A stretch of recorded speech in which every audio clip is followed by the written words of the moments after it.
Hello, today for review I've got really unusual earphones. They are made by KB Ear and model name is F1.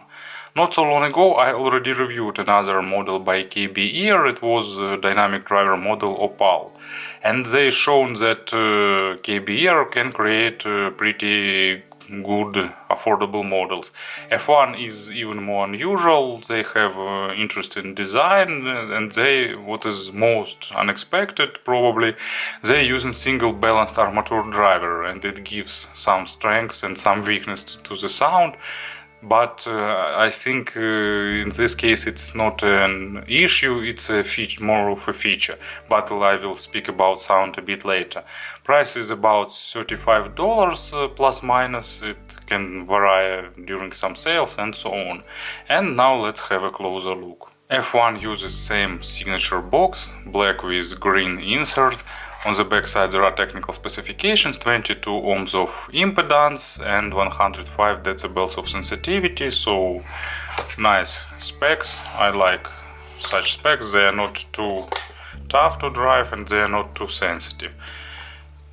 Inside of this box you will find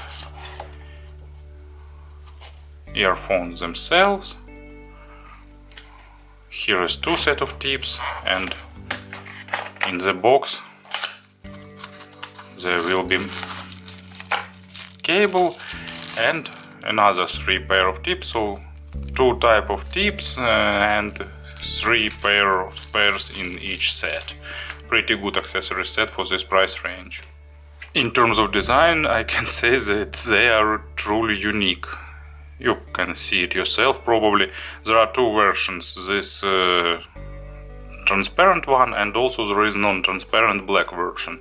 I really like such approach to design. It's minimalistic, but at the same time, you know, it doesn't look cheap. They really polished things up, and for example this logo, it's not on the top of, not on the surface of earphone, but it's inside of this acrylic or plastic or what they are using for it. And as you can see, internal design is totally simplistic, so MM6 connectors, wires and driver itself. They have metal spouts with protective grill, but as you can see there is no lip, so tips probably could fall off, so try not to insert them deeply. But I didn't have such issues yet, I just assumed that they could be. And thanks to this minimalistic shape, they will fit nicely into almost any ears. I think there won't be any person who will have any issues. I think next time they should implement even smaller design, make them round and not angled. So just place connector here and make them small and cylindrical. What else I could say? You can wear them cable down or over the ear or whatever you like. They are absolutely identical. And of course there is no difference between earpiece. You can use any of them as left, as right, and so on. So the only difference is what connector you will connect to each of them. So it could be a bit harder to distinguish left and right, but there is a marking on the connector, so you can find the proper one.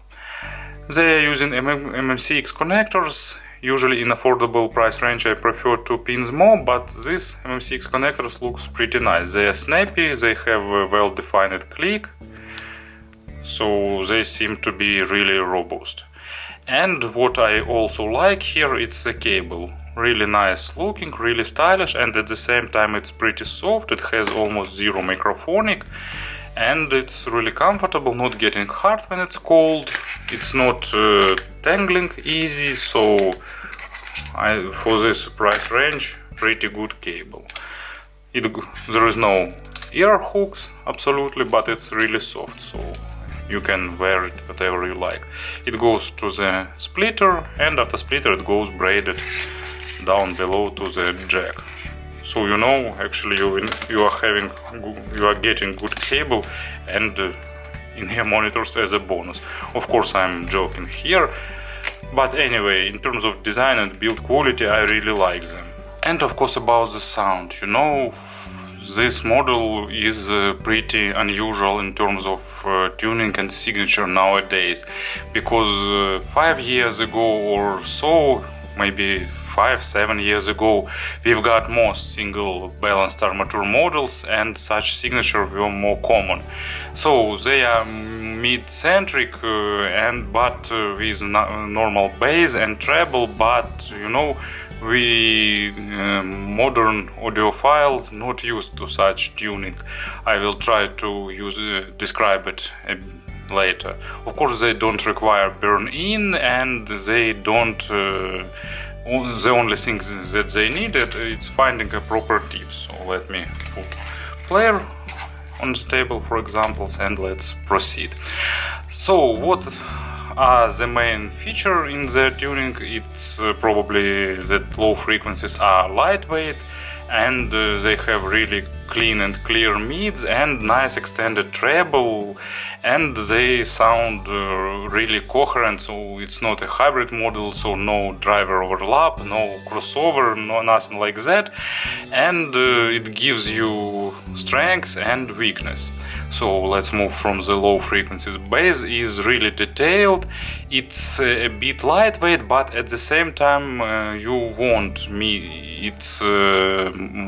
it has normal amount, but it's a bit lightweight. It's common for the single balanced armatures. It's actually what all manufacturers are trying to solve using hybrid models or multi-driver models. And at the same time, they are pretty deep in terms of low frequencies, but these lowest layers of bass, you will hear them really clean, but they won't provide this punch. They won't give you that feeling of shaking eardrums and all related stuff. At the same time, they are really detailed and they are really tight. So bass is great textured, and it's pretty impressive when it comes to some kicks and for example drums. I listened some heavy metal songs with them, like Metallica or what else I tried. Newsted solo album Pantera, and you know, drum kit is the most impressive thing in the when played by these earphones. You will have this really tight accented punch. Not punch, kick, of course, tight accented kick, and really crystal clear cymbals, and it sounds really impressive. But here, as a low frequencies, I've prepared different thing. Another example, it's my beloved Musica Nuda, their album Banda Larga. So it's because they used a bigger ensemble this time, and this track I even won't try to read it. Now I'm putting track names into the description, so if you're interested, you can try to read it yourself. So it has strings as an introduction, and they sounding really clear and really nice. And about 20 seconds enters Ferruccio Spinetti acoustic bass, and then Petra Magoni vocal, and it sounds really, really impressive. You know, I didn't listen to the single balanced armatures for quite a long time, and I started to forget how detailed and natural they could be with good recording and with a good source.